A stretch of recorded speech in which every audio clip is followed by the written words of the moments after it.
42ನೇ ಅಧ್ಯಾಯ. ಸಾಯಿ ಅವರ ಮಹಾಸಮಾಧಿ ಮುನ್ಸೂಚನೆ.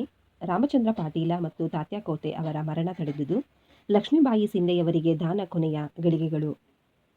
ಈ ಹಿಂದಿನ ಕಥೆಗಳಿಂದ ಗುರುವಿನ ದಯೆ ಇದ್ದರೆ ಈ ಭವಸಾಗರ ಬಂಧನದಿಂದ ನಾವು ಮುಕ್ತರಾಗಿ ಮುಕ್ತಿ ಮಾರ್ಗವನ್ನು ಸೇರಿ ಆನಂದದಿಂದ ಇರಬಹುದು ಎಂಬುದು ವ್ಯದ್ಯವಾಗಿದೆ. ನಾವು ಯಾವಾಗಲೂ ಸದ್ಗುರುವಿನ ಚರಣ ಕಮಲಗಳನ್ನು ಸ್ಮರಿಸುತ್ತಿದ್ದರೆ ನಮ್ಮ ಕಷ್ಟಗಳು ಕೊನೆಗಾಣುತ್ತವೆ. ಅದು ಮೃತ್ಯುವನ್ನು ದೂರ ಮಾಡುತ್ತದೆ. ಆದುದರಿಂದ ತಮ್ಮ ಯೋಗಕ್ಷೇಮವನ್ನು ಬಯಸುವ ಎಲ್ಲರೂ ಶ್ರೀ ಸಾಯಿ ಸಮರ್ಥರ ಕಥೆಗಳನ್ನು ಶ್ರದ್ಧೆಯಿಂದ ಕೇಳಬೇಕು. ಮುನ್ಸೂಚನೆ.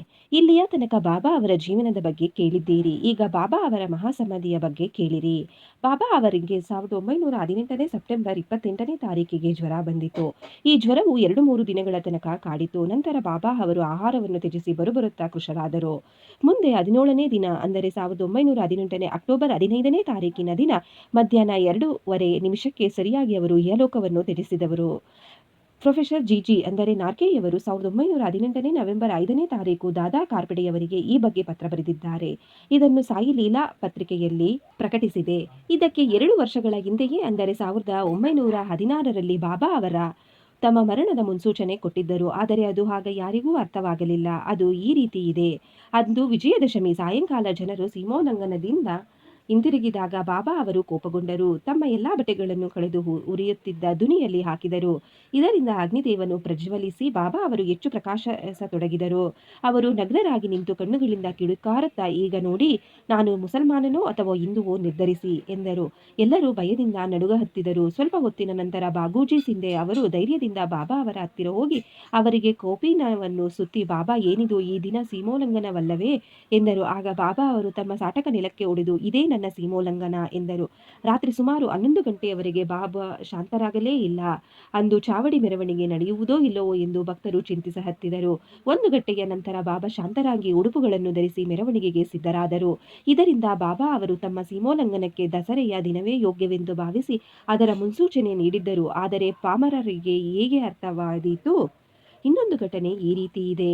ರಾಮಚಂದ್ರ ಪಾಟೀಲ ಮತ್ತು ತಾತ್ಯಾ ಪಾಟೀಲ ಅವರ ಮರಣ ಪರಿಹಾರ.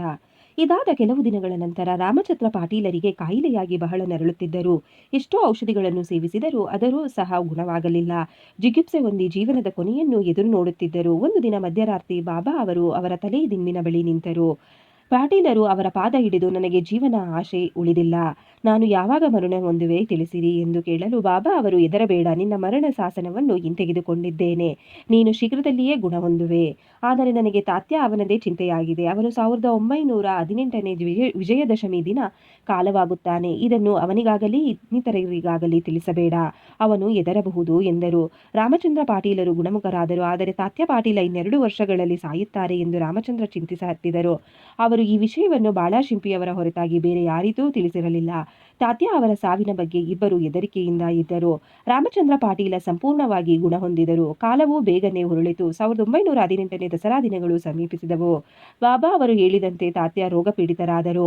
ಆದುದರಿಂದ ಅವರಿಗೆ ಬಾಬಾ ಅವರ ದರ್ಶನಕ್ಕೆ ಬರಲಾಗಲಿಲ್ಲ. ಬಾಬಾ ಅವರು ಸಹ ಅಸ್ವಸ್ಥರಾಗಿ ಹಾಸಿಗೆ ಹಿಡಿದರು.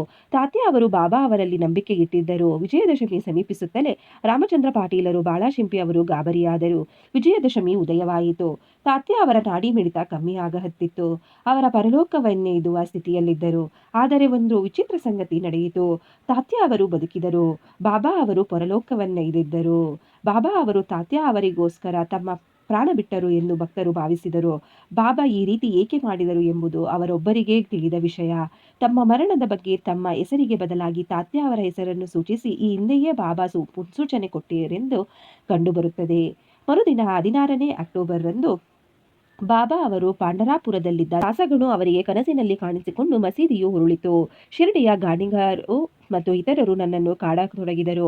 ಆದುದರಿಂದ ನಾನು ಆ ಜಾಗ ಬಿಟ್ಟು ಇಲ್ಲಿಗೆ ಬಂದಿರುತ್ತೇನೆ. ನೀನು ಬೇಗ ಬಂದು ನನ್ನನ್ನು ಬುಕಲು ಹೂವುಗಳಿಂದ ಮುಚ್ಚು ಎಂದರು. ದಾಸಗಣು ಅವರಿಗೆ ಪತ್ರದಿಂದ ಕೂಡ ವರ್ತಮಾನ ತಿಳಿಯಿತು.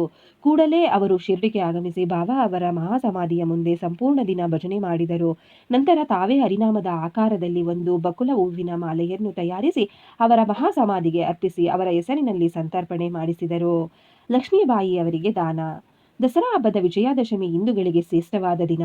ಬಾಬಾ ಅವರು ತಮ್ಮ ಸೀಮೋಲ್ಲಂಘನಕ್ಕೆ ಸರಿಯಾದ ದಿನವನ್ನೇ ಆರಿಸಿಕೊಂಡರು. ಇದಕ್ಕೆ ಮುಂಚೆ ಅವರು ತೋರಿಕೆಗೆ ಬಳಲುತ್ತಿದ್ದರು, ಆದರೆ ಅಂತರಂಗದಲ್ಲಿ ಅವರು ಜಾಗೃತರಾಗಿದ್ದರು. ಕೊನೆಯ ಗಳಿಗೆಯ ಮುಂಚೆ ಸ್ವಲ್ಪ ಹೊತ್ತಿನಲ್ಲಿ ಯಾರ ಸಹಾಯವೂ ಇಲ್ಲದೆ ಬಾಬಾ ಎದ್ದು ನಿಂತುಕೊಂಡಿದ್ದರು. ಆಗ ಭಕ್ತರಿಗೆ ಸ್ವಲ್ಪ ಆನಂದವಾಗಿತ್ತು. ಬಾಬಾ ಅವರಿಗೆ ಮರಣ ಸಮೀಪಿಸಿತೆಂದು ತಿಳಿದಿತ್ತು. ಆದುದರಿಂದಲೇ ಲಕ್ಷ್ಮೀಬಾಯಿ ಸಿಂಧೆಯವರಿಗೆ ಸ್ವಲ್ಪ ಹಣ ದಾನ ಕೊಡಬೇಕೆಂದು ಇಚ್ಛಿಸಿದರು. ಲಕ್ಷ್ಮೀಬಾಯಿ ಬಹಳ ಒಳ್ಳೆಯ ಸಾಧ್ವಿಗಳಾಗಿದ್ದರು. ಹಗಲಿರುಳೆನ್ನದೆ ಮಸೀದಿಯಲ್ಲಿ ಕೆಲಸ ಮಾಡುತ್ತಿದ್ದರು. ಭಗತ, ಮಾಳಾ, ಸಪತಿ, ತಾತ್ಯ, ಲಕ್ಷ್ಮೀಬಾಯಿ ಈ ಮೂವರನ್ನು ಬಿಟ್ಟರೆ ಇನ್ಯಾರೂ ರಾತ್ರಿ ವೇಳೆಯಲ್ಲಿ ಮಸೀದಿಗೆ ಹೋಗಲು ಅವಕಾಶವಿರಲಿಲ್ಲ. ಒಂದು ದಿನ ಬಾಬಾ ಅವರು ತಾತ್ಯ ಅವರೊಂದಿಗೆ ಮಸೀದಿಯಲ್ಲಿ ಕುಳಿತಿರುವಾಗ ಲಕ್ಷ್ಮೀಬಾಯಿ ಸಿಂಧೆಯವರು ಬಂದು ನಮಸ್ಕರಿಸಿದರು. ಆಗ ಬಾಬಾ ಅವರು, ಲಕ್ಷ್ಮಿ, ನನಗೆ ಹಸಿವಾಗಿದೆ ಎಂದು ಹೇಳಲು ಅವಳು, ಬಾಬಾ ಸ್ವಲ್ಪ ತಾಳಿ, ರೊಟ್ಟಿಯನ್ನು ತೆಗೆದುಕೊಂಡು ಬರುತ್ತೇನೆ ಎಂದು ಹೇಳಿ ಮನೆಗೆ ಹೋಗಿ ಸ್ವಲ್ಪ ಹೊತ್ತಿನ ನಂತರ ರೊಟ್ಟಿ ಮತ್ತು ಪಲ್ಯದೊಡನೆ ಹಿಂದಿರುಗಿ ಬಂದು ಬಾಬಾ ಅವರ ಮುಂದೆ ಇಟ್ಟಳು. ಅವರು ಅದನ್ನು ತೆಗೆದುಕೊಂಡು ನಾಯಿಗೆ ತಿನ್ನಲು ಕೊಟ್ಟರು. ಆಗ ಲಕ್ಷ್ಮೀಬಾಯಿಯು, ಇದೇನು ಬಾಬಾ, ನಾನು ನಿಮಗೋಸ್ಕರ ಅಡಿಗೆ ಸ್ವತಃ ತಯಾರಿಸಿ ತಂದಿದ್ದೇನೆ, ನೀವು ಅದು ಒಂದು ಚೂರು ಸಹ ತಿನ್ನದೆ ನಾಯಿಗೆ ಕೊಡುತ್ತಿದ್ದೀರಲ್ಲ, ನನಗೆ ವೃತ ತೊಂದರೆ ಕೊಟ್ಟಿರಿ ಎಂದರು. ಆಗ ಬಾಬಾ ಅವರು, ಏತಕ್ಕೆ ಚಿಂತಿಸುವೆ, ಆ ನಾಯಿಯ ಹಸಿವನ್ನು ಇಂಗಿಸುವುದು ನನ್ನ ಹಸಿವನ್ನು ಇಂಗಿಸಿದಂತೆಯೇ. ನಾಯಿಗೂ ಆತ್ಮವಿದೆ. ಜೀವರಾಶಿಗಳು ಬೇರೆ ಬೇರೆಯಾಗಿರಬಹುದು, ಆದರೆ ಹಸಿವು ಮಾತ್ರ ಸಾಮಾನ್ಯವಾದುದು ಅಲ್ಲವೇ? ಕೆಲವು ಪ್ರಾಣಿಗಳು ಮಾತನಾಡಬಲ್ಲವು, ಕೆಲವು ಮಾತನಾಡವು ಅಷ್ಟೇ. ಯಾರು ಹಸಿದವರಿಗೆ ಅನ್ನ ನೀಡುತ್ತಾರೆಯೋ ಅವರು ನನಗೆ ಅನ್ನ ನೀಡಿದಂತೆಯೇ. ಇದು ಸಿದ್ಧಾಂತವೆಂದು ತಿಳಿ ಎಂದು ಹೇಳಿದರು.